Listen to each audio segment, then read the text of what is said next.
स्त्री घर के अंदर जाती है और रसोई घर से एक लोटे में पानी लाकर उस व्यापारी को दे देती है। फिर वह व्यापारी उस सुंदर स्त्री का तू डे धन्यवाद कर करता बाबा है भी करते और है। अपने गंतव्य स्थान के लिए चला जाता है और वह स्त्री अपने घर का दरवाजा बंद कर लेती है। लेकिन इतने में ही दोपहर से शाम होने लगती है। तब वह व्यापारी फिर से उस सुंदर स्त्री के घर का दरवाजा खटखटाने लगता है। दरवाजे की आवाज सुनकर वह सुंदर स्त्री घर से बाहर निकलती है और उस व्यापारी को अपने द्वार पर दोबारा खड़ा देखकर कहती है, हे विप्रवर, क्या बात है, अब आप मेरे घर का दरवाजा क्यों खटखटा रहे हैं?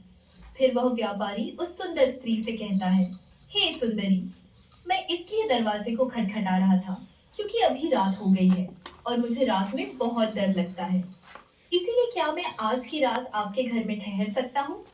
उस व्यापारी की यह बात सुनकर वह सुंदर स्त्री अपने मन में सोचने लगती है कि मुझे इस आदमी को इतनी रात के समय घर में नहीं आने देना चाहिए। मेरे बारे में लोग क्या सोचेंगे?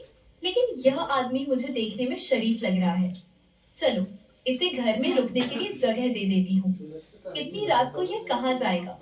किसी जानवर ने इस पर हमला कर दिया तो इसकी जान होती है और पति से बिना कुछ कहे ही घर के अंदर चली जाती है। अपनी पत्नी के इस व्यवहार को देखकर वह व्यापारी बड़े ही पापा आश्चर्य में पड़ जाता है, क्योंकि उसकी पत्नी पहले ऐसा कभी नहीं करती थी।